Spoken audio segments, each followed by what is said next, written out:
Welcome back to another video. I was going to do a full day in the life today.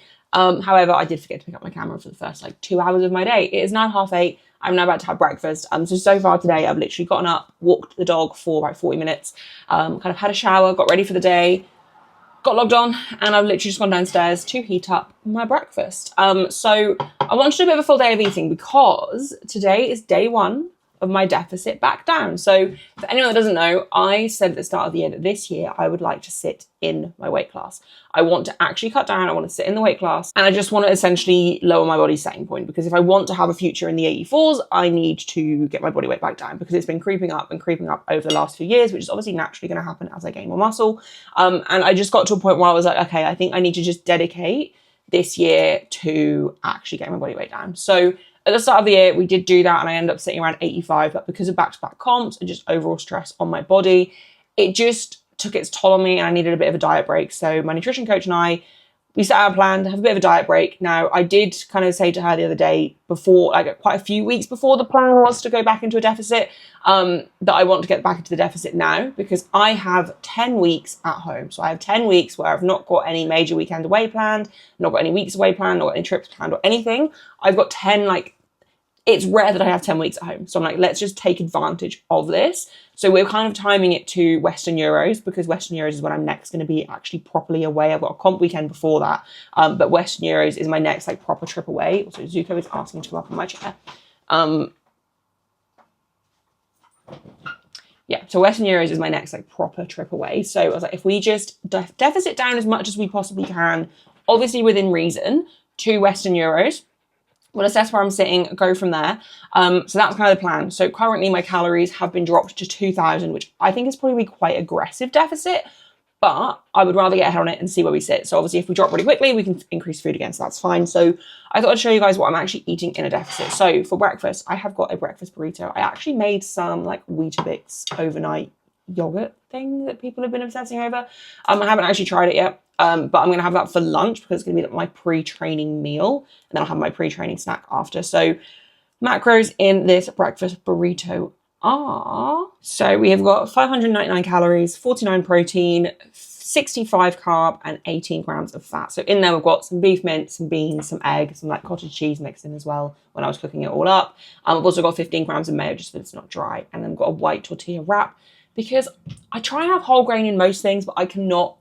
There's something about whole grain tortillas that I just absolutely hate. So that is breakfast, and I'll have that. That, to be fair, is really filling. It's kind of been a staple breakfast for a few weeks now. And I'll check in with you guys later on. The plan now is literally just to sit and get a ton of work done. Get a ton of work done so that I can train in good time this afternoon. So something else that I forgot to mention as well. So every day I take creatine. It's the only supplement that I really take. The only other thing I will ever supplement is just protein. I think I have tracked a protein shake for today as well. But with my creatine, so something that clients often say to me is they just forget to take it. I mix creatine in with my first drink of the day. So I think I must have said this in videos before, but I drink out of these massive squash bottles all the time. I literally just use them for a day and then move on to another one, or rinse them out, move on to another one, whatever.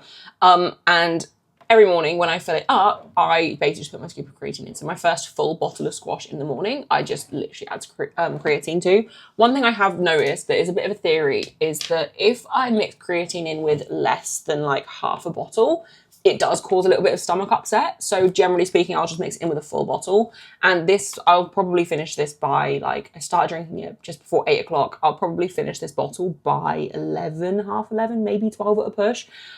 So, getting a good amount of hydration in first thing in the morning, but also just getting my creatine in, and then I know it's done for the day. Some people are quite obsessive about having to take it pre-workout as part of their pre-workout drink or whatever. You don't need to do that. You do not need to. As long as it's in your system and your stores are saturated, that's enough. It's best just take it consistently. And I know for me, if I just take it first thing in the morning and mix it in with that first drink of the day, I'm always going to drink a full one of these a day. So I just do that, and I thought that was pretty worth mentioning. So I don't know that I've ever really spoken about the supplement side of things in YouTube videos before. But yeah, that's it. And also just for kind of letting you guys know what my actual targets are. So I mentioned that 2,000 calories is the target. Let me load up my actual sheets. So training days, we're going to have higher carbs than rest days. So training days, ideally around 235 carbs, rest days 200. Protein, my coach has set it to about 155. Now, that is fairly low for someone of my size, but essentially, when we've dieted down before, it made sense to drop the protein a little bit and just allow for more carbs, because obviously that's what's fueling my training. And then fats, 55 on training days and around 70 on rest days. Now, with my nutrition, I'm not going to 100% obsess over hitting those specific macros as much as just making sure that my calories are on track, my protein is on track, I'm eating good quality foods, and I'm actually fueling my workout with a good amount of carbs. So as you'll see later today, I generally have been having like a bowl of cereal as my pre-training like snack. But the main thing for me is making sure to have like a decent meal a couple of hours before training, and then having that pre-workout snack like 40 minutes before I actually go out and train, which obviously I'll talk you guys through as the day goes on, because it is a training day today. I've got secondary squats and bench today. But yeah, and in terms of like fiber goal as well, so fiber is something that we also focus on really closely, or like I always focus on really closely with myself and with clients.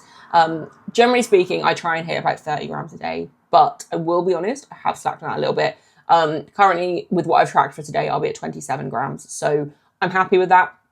I try and see 25 as about a minimum, but also like some days it's going to be better, some days it's going to be worse depending on food quality. But with this cut, it's really important that I actually stick to higher fiber foods, because it's going to help me feel full. It's going to just help me feel more satiated throughout the day. And then obviously that's going to make it much easier to stick to the protocol and stick to the plan. The goal is roughly losing 300 grams a week, just like roughly, and that should get me down to roughly 83.9-ish in time for leaving for Western Euros. Obviously, with body weight, it's never going to just be a smooth sailing thing. Like, you don't know how things are going to fluctuate. Some weeks I might drop really quickly, other weeks I might stall, I might have fluctuations up. Like, it also all depends. And also, like, I also need to live. So if I have like social meals, stuff like that, which currently I've not actually got any social meals booked in, but I know full well there's going to be some over the next 10 weeks. Like, I'm not going to just be a hermit. I want to live and enjoy things, which is also where I think having the 2,000 calorie goal is actually really good, because it's actually low enough that the odd meal out every couple of weeks won't cause me to be in a massive surplus. Like, it'll probably level out quite well, which I think is quite a nice thing as well for me, at least mentally, to kind of have that in the back of my mind that I know things are going to level out. But yeah, body weight has been sitting around 87, kind of in the maintenance phase. So that's also why I'm like, okay, I think we should probably get on top of this now, because if I don't, I can see it, knowing myself, it just slowly creeping up, and I don't then want to have to do another aggressive deficit later on in the year, or just spend like, because my birthday's in October and I've got a few plans and stuff around that. I want to be able to just enjoy that period. And if I gain a bit of weight over that period and I gain another kilo or so back, that's fine, because I'll still be within cutting range, is kind of where my brain is at.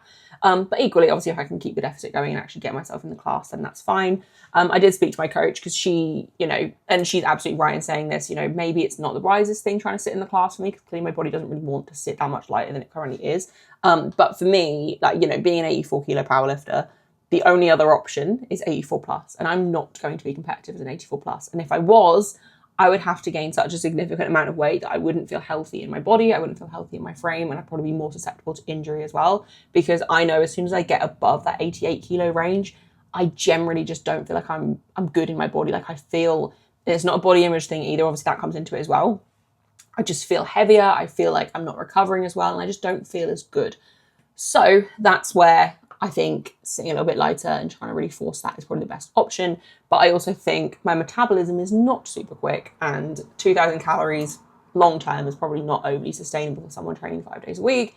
I do quite a lot of steps in a day. Obviously, at the moment, I don't know if people know this, it is a heat wave in the UK, and it's like peak summer. It's very, very hot here, so my steps are actually a little bit down, but I've still been averaging around 8,000 to 9,000 a day. Previously, they were about 12,000, and I think I'll be able to get that quite a bit higher as well when the weather cools down and I can do my long, like, midday walks.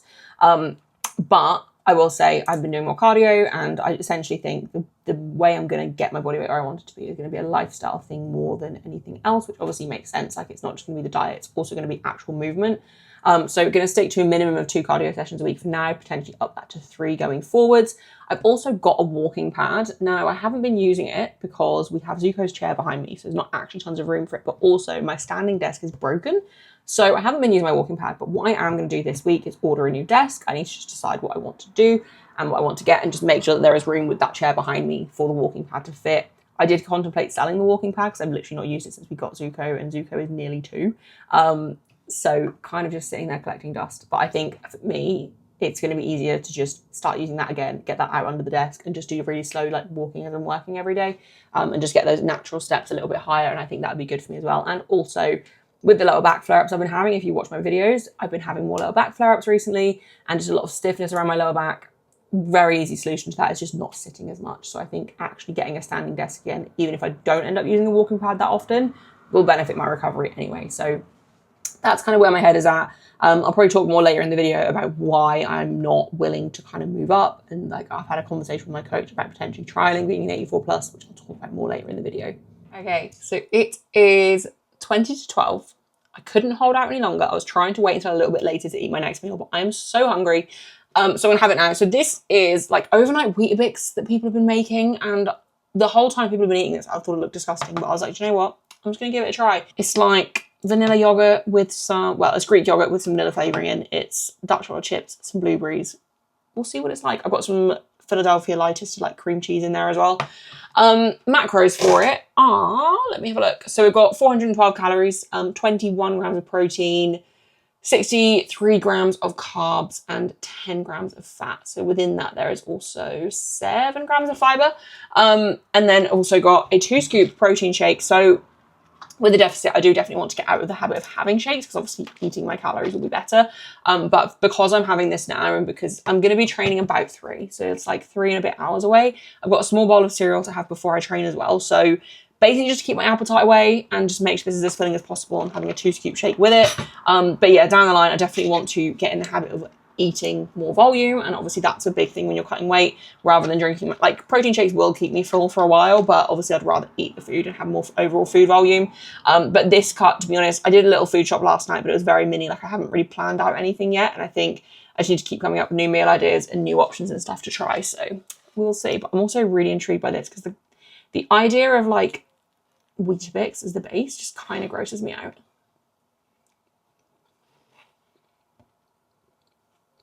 To be fair, it's actually not as weird of a texture as I thought it was going to be. The yogurt itself is definitely not sweet enough, but I actually don't mind this. Maybe I would have this again.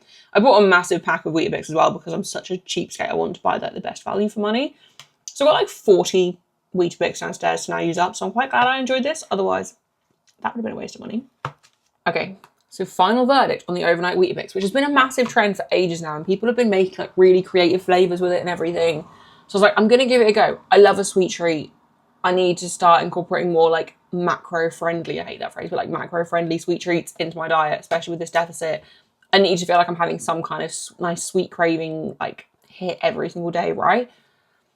I get the vision. And anyone that's tried them, the base is just a weird texture. I didn't realise until I was looking up yesterday how to actually make them, that you actually mix milk in with the broken up Weetabix as the base to like make it lay properly. But then it's like soggy Weetabix base, which to be fair, it was nice. I'll have it again. I will continue making them. But I think I'm more of an overnight oats person. I just think people have been calling these cheesecakes. That is a lie. That is a cop-out. And I think that set the precedent for me to be disappointed from the start. But it was nice. It was okay. I haven't started my protein shake yet. That took me like 20 minutes to get down, I'm not going to lie. I'm just going to sip on that for a bit. And then, yeah, I think I'll have my pre-workout cereal probably like 2:30, train just after 3, maybe like 3:15, 3:30 roughly, is what I'm hoping happens with the day. But yeah, that was an okay. The thing is, people make them with like Biscoff toppings and stuff, and I can see that working. But if I have Biscoff spread in my house, I will just eat it with a spoon, and that's not what we want. That's also why like any kind of baked oats, overnight oats that I make will always be dark chocolate chips rather than like white chocolate. I much prefer white chocolate, milk chocolate. I actually hate dark chocolate. But the reason I buy dark chocolate is because I know I'm never going to sit there and just eat them out of the bag. So a little hack for you if you have no self-control like me. But yeah, I really want to find some like new recipes and stuff to add in. Like my baked oats recipe, I love, going to continue making that. I was actually out of bananas, which is why I didn't make them yesterday. I bought some more yesterday, but I just need them to ripen up a little bit more before I make them into anything. But yeah, that was an okay meal. And to be fair, I feel pretty full. Like not full, but like it was fairly filling. Like it would probably do me for a few hours, which is obviously what I need, so that's fine. But yeah, now I'm gonna have the shake. I'm gonna just sip on that for a bit. Yeah, I've also had a Monster today as well. I did finish my Monster just before I went downstairs to get that. I feel like any kind of day in life, what I eat in a day, anything outside of training, when I film them, it just shows you guys how little I do. It is nearly 1, just literally 5 to 1. So I just want to say I've just put in a joint of pork in the oven. So basically, how I'm staying on top of meal prepping and what I've been doing for a while now is I will prep things the night before I cook them. leave them in the fridge overnight, or leave them out overnight depending on what it is, and then I'll put it in the oven the next day. So it kind of splits my meal prep into 2 stages. So like, for example, pasta bakes, major staple within my diet at the moment. They're just super easy to make up in bulk. I will prep all the ingredients and put everything in the tray ready to literally chuck in the oven the night before, because it will take me 15 minutes to prep. And then the next day when I'm working or whatever, like an hour before I'm ready to eat it, I'll just chuck it in the oven for 45 minutes. And then once it's cooked, I'll dish it up into, I normally make like 7 or 8 servings in one go. And then it's done, ready. And it kind of splits up the process by doing it in 2 separate days. And I find that way less overwhelming than trying to just stop and actually do like a load of meal prep in one go. One of the other things that I've definitely said in these videos before, I pretty much always have a joint of meat cooked up in the fridge. Like at the moment, just having joints of pork cooked up in the fridge, like a pork shoulder. It's just super easy because I'm not cooking just for me as well. Like my boyfriend eats a lot of the food that I cook. So basically once a week, roughly, I will cook up a joint of pork. So I'll literally trim all the fat off. So last night I just trimmed all the fat off the edges. I don't get too bogged down with getting all of it off. Like I just trim like the outsides of it and the main bulk of it. And then I literally just season it, marinate it overnight, put a little bit of like whatever sauce we kind of got in it. So sometimes I do barbecue. Today I'm making one up with some like sweet hoisin sauce on. Now there are quite a lot of carbs in either barbecue or hoisin sauce, depending on which one I use. So what I essentially do is I just track like a generic amount on my tracking app. So I'm actually using Chronometer at the moment with my nutrition coach rather than my fitness pal. And so basically, yeah, I will just track some sauce, just a generic amount. I obviously don't weigh it out, it's fine. And then I'll track some cooked meat as well, and I'll just weigh that out every time. Today, the plan is to prep some potatoes this afternoon so I can have like a bed of potatoes with some pork and stuff on it, and put some beans and stuff in there as well, just to increase the fiber. This week, I am going to be honest, the food choices are a little bit kind of, they're not the most thought through. The plan this week is to find more options so that then Monday next week, when I have more time, I'm going to go and do a really good food shop and actually find some new recipes.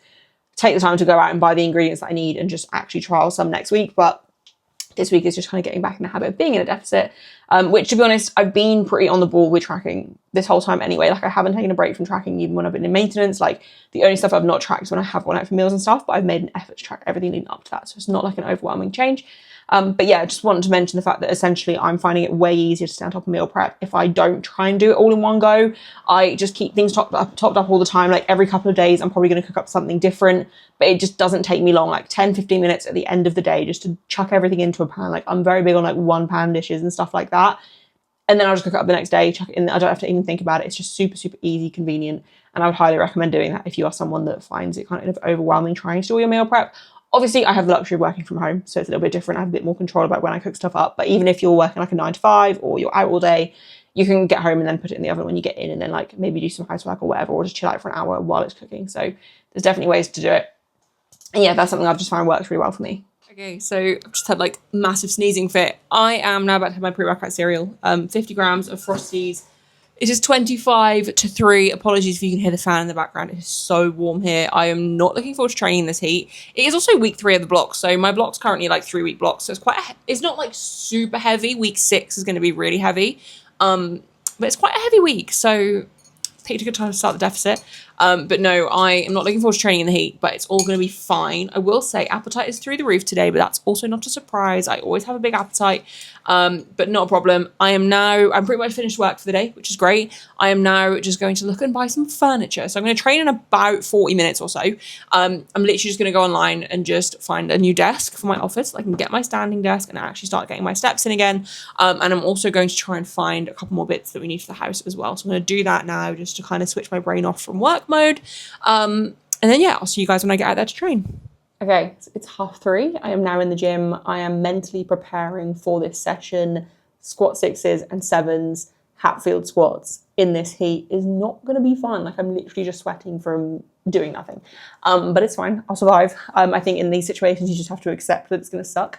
But strength-wise, I think the aim for the top set of 6 today is 160 kilos for 6, which to be honest, probably the heaviest volume I've done for a while, but that should be comfortable enough. Like it's just going to be one of those sets that requires focus, but it shouldn't be too hard. My best ever set of 6 is 175, so I'm still quite a way off that. And then I've got high bar 7s after, so that shouldn't be too bad. I don't actually know the loads for them, maybe 135 for the first set and then 125 for the second. I've then got 3 count bench, I've got a triple into a single, and then some Larsen press. So nothing crazy, nothing super heavy. Like it's a pretty tame like end of the first little block. Like I say, they are 3-week blocks, but week 3 is kind of like reasonably heavy, and then week 6 will be heavy. Although to be fair, I'm not pacing for anything crazy on this week 6 either, just so I want to kind of ease myself back into this volume. One thing I did want to sit and talk through though, since this is like a full day of eating as well, is the reason behind the deficit and wanting to sit lighter. So I've spoken about this quite openly in the fact of, for longevity in my weight class, I need to sit a bit lower, because if I keep getting heavier and heavier, and as I build muscle sitting heavier and heavier, I'm not going to be able to make the 84 class without horrible cuts, which one, I'm not competitive enough to have to do horrible cuts right now. Like, unless I am vying for European selection, world selection, that sort of thing, it's just not worth it, which, to be fair, I think I am strong enough to potentially maybe get a Western Euro spot or a Euro spot, depending on the rest of the field in the UK and who goes to Worlds as well as Euros. But I think realistically, Western Euros is probably my best bet. Not necessarily this year, maybe next year, or the end of next year qualifying, so it'll be actually the year after. But I'm not going to be able to do that if I keep having the same theme of doing these cuts and not showing up on the day. Now, I don't think the reason for my bad comps has been the weight cut, because actually for full power comps, I felt pretty good after the weight cut. I just think I haven't had a good string of training for a while, essentially. So big part of the reason for the weight loss is to sit closer to the class so that training is more repeatable on the platform, essentially. And it just gives me more longevity within the weight class, and it can help me enjoy preps a little bit more, because quite often the fatigue of, like, the mental fatigue of having to diet down and then do a weight cut, by the time the competition gets here, I'm quite often just mentally exhausted and I don't want to do it anymore. And obviously that's not the way I want to be. Like, I want to be excited and driven and feeling competitive in myself and wanting to go out and put on a show and doing that. And I just haven't felt that in a long time. So there's that aspect of it. But there is also the aspect of the body image side. And I think when it comes to weight loss right now, so obviously anyone that kind of, especially women watching this, skinny is back in. Skinny is back in. And when I was younger, as a lot of us did, fell into the trap of wanting to be as thin as possible, as little as possible, as dainty as possible, and just fell into that trend and like the trap of diet culture. And I am very hyper aware that that is back in right now. And the fact that that's back in right now makes me want to actually do the opposite and allow myself to get bigger and get stronger. And I think I want to talk about this because I'm not doing this to shrink my body. I'm doing this to get leaner. Now, I don't think I'm someone that's ever going to be lean. Like, when I was a 72 previously, I mean, I didn't have anywhere near as much muscle mass as I have now, granted, but I had a decent amount of muscle still. And I still wasn't like visibly lean. Like, I was just smaller. And I don't think I'm ever, like, I know I'm never going to be someone that has abs. Like, I would have to get so deathly lean to have abs. Like, I would not be able to probably lift the bar. Like, I carry my weight in a way that's probably not going to happen. But what I am going to try and do is just get to a point where I'm feeling a bit more confident in my body image. Not that, I don't think confidence is even the right word, because I actually don't care. Like, my confidence isn't a reflection of my body at all. And that's something I'm really proud that I've kind of worked through. But I do think I would feel more comfortable in my skin, in my body, if I was just a little bit lighter. And I'm not ashamed to admit that. But equally, I feel just as confident and happy in myself heavier as I do lighter. The other big thing, and probably the main thing, is health. I know that if I sit closer to 90, my joints don't feel as good. I get out of breath walking the dog. Like, it's not good. My joints can't really handle it. I get a few more like niggles and pains and stuff when I sit a little bit heavier. And granted, when I have sat that heavy, my diet's not actually been good. It's been like junk food getting me there, because it's just been in phases post-comp where I've just kind of eaten like an idiot. And I think if I did it slowly and gradually and allowed myself to just build that muscle over time, I probably would feel healthier in myself doing it. But I also think I would still feel that a little bit more sluggish.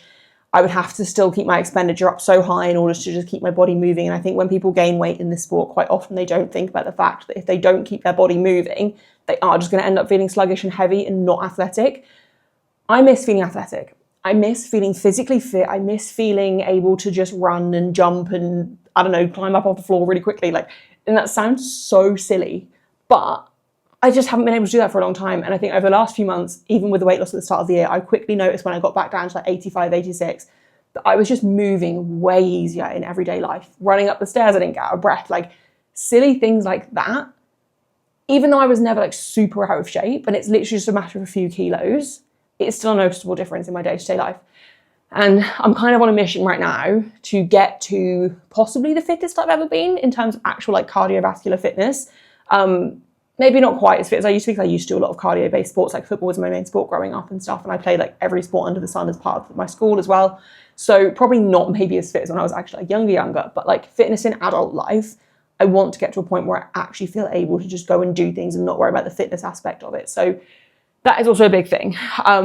But yeah, I think it's a really hard thing to navigate right now, just with the rise of people constantly shrinking themselves and wanting to be smaller, trying to remind myself of why I'm doing it and not just falling into the trap. Because I thought, like, as like full transparency, as my weight started to creep up again close to that 87, 87.5 mark the last couple of weeks, I started to feel worse in myself, like confidence wise. And I was like, this isn't okay. And I very quickly like caught myself, and I'm at a point where I'm able to like flick a switch and go, that's ridiculous. You're literally the same person. Like, there's nothing to be worried about. But I was aware of it. And I think the opposite of that is also true, in that as my weight comes off, I don't want to then be like, oh, well, I'm smaller, so I'm better. Like, I'm smaller, so I'm more confident. Like, I don't want to feel like that. I don't want to feel like that at all. I just want to feel healthier in myself. So yeah, that's kind of a bit of a ramble as to kind of why. Also, wanted to talk on why I'm not moving up. And partly, obviously, that links in with the health side of it and why I'm kind of losing weight. But the other thing is, in order for me to be competitive as an 84 plus lifter, I would have to weigh what, 120 plus kilos? In order for me to be competitive as an 84 plus lifter, I would have to gain so much body weight that I wouldn't feel comfortable in my skin anymore. And I know that for a fact, because I wouldn't carry my weight in a flattering way either, but it's not even about the look side of it. I think my nutrition coach and I even spoke about me maybe just doing a couple of comps like early next year or a regional at the end of this year instead of doing British as a very light 84 plus, or I can even do British as a light 84 plus if I have qualified for it. But the problem is, I know myself, and I know that if I gave myself permission to do one competition as an 84 plus, the way I would eat into that competition would probably be excessive. Not necessarily unhealthy excessive, because I would be wanting to fuel and feel good for training and put on a great performance. But I know myself enough to know that it would be a gateway to me just gaining weight that I would then have to either lose to go back to 84s, or I'll just be at a point where I'm like, I don't want to diet again. I'm now going to be stuck in this 84 plus category, and I'm not going to be competitive unless I keep gaining weight, which I'm not going to want to do. So I just think, shock, I think it's unfair that there's nothing else. An 84 kilogram woman and a 120 kilogram man are just not the same, not even comparable, like at all. The men that I work with on nutrition that weigh 105, 120 kilos, they're eating so much more than these 84 kilo lifters that I know.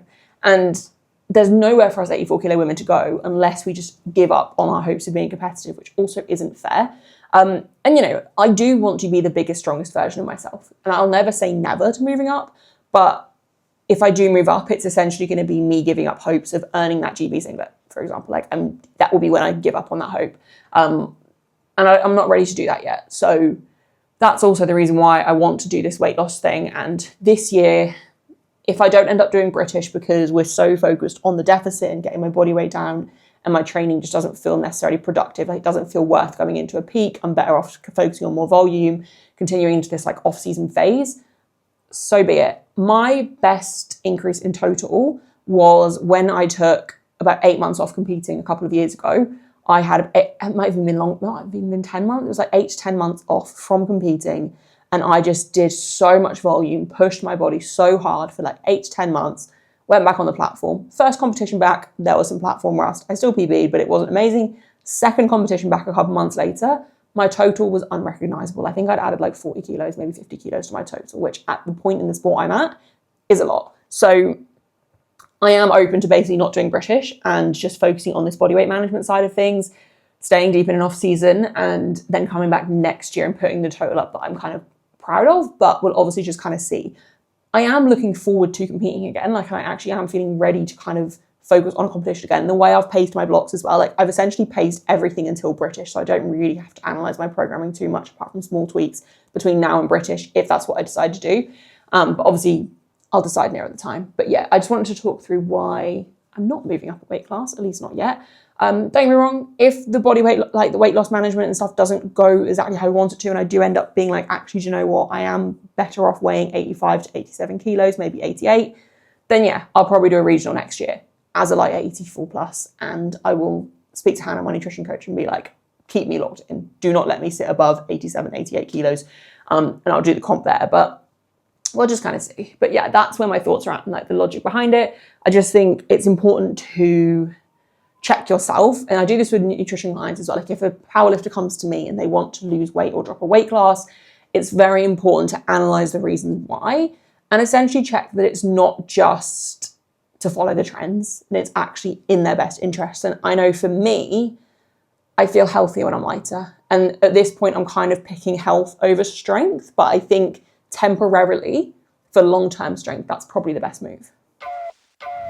Fast lane when I pass in the street, bag of money in the passenger seat. Simcoe's been asking for me on the road from the west to the east. Way up, I might never come down, cause the coast racking up the flight miles. So high, I might never come down, so what, this is my lifestyle. Wait a minute, work hard for the car, so that's why it's all tinted. Wait a minute, had a real late night, woke up with my head spinning out in Nashville. It's been mad real, I need sunglasses, I need Advil. I like fake moves, and my cash real. I like first place, you're in last still. Fast lane when I pass in the street, bag of money in the passenger seat. Simcoe's been asking for me on the road from the west to the east. Way up, I might never come down, cause the coast racking up the flight miles. So high, I might never come down, so what, this is my lifestyle. Look, pocket rocket in my pocket, please don't make me pop it. All these boys just wanna copy the style, tell them niggas stop it. Whoa, it's my destiny, feeling like Latoya, like it found me my Beyonce, and she shotgun in the cockpit. Grinding with the team, making C notes. In my pocket still full of green, call it CeeLo. Alligator watch on me, Tim Tebow, and these haters love to watch me like Tebow. Look, I don't take L's, I just learn a lesson. Before I count the M's, always count my blessings. Look, I'm too short, never second guessing. Got some money, put up for the rain, so I'm never stressing. Fast lane when I pass in the street, bag of money in the passenger seat. Simcoe's been asking for me on the road from the west to the east. Way up, I might never come down, cause the coast racking up the flight miles. So high, I might never come down, so what, this is my lifestyle. Fast lane when I pass in the street, bag of money. Okay, so I didn't film everything because I didn't want this video to be crazy long. Last and press after my bench was fine. Obviously squats were fine. I actually felt really, really breezy. It's just so hot that I just, like, on bench, holding position wasn't the easiest thing in the world.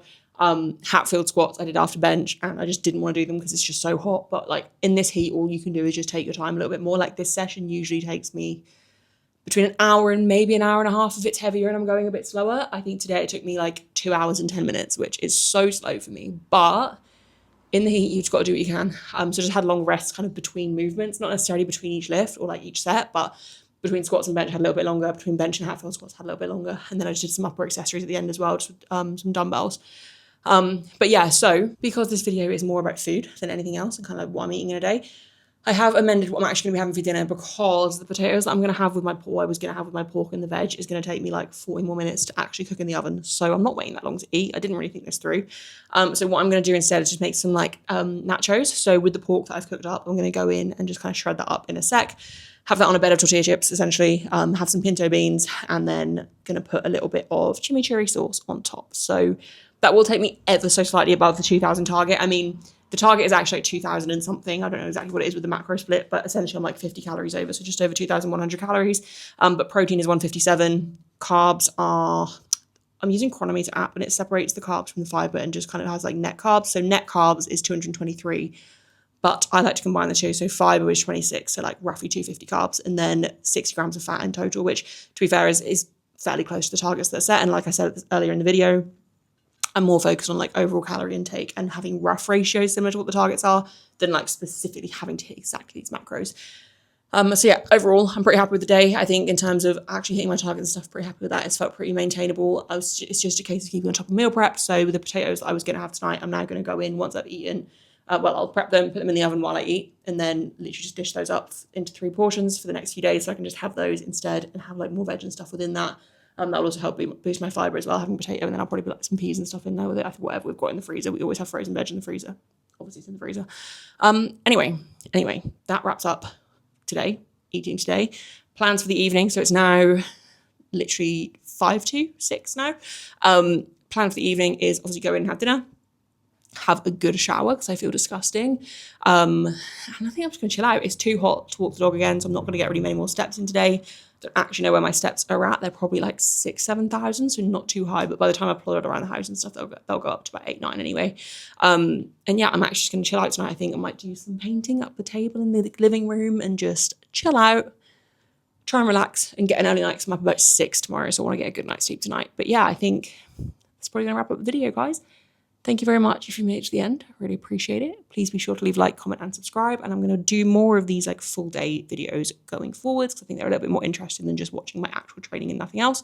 And I'll try and show some different things. In the passenger seat, Simcoe's been asking for me on the road from the west to the east. Way up, I might never come down, cause the coast racking up the flight miles. So high, I might never come down, so what, this is my lifestyle.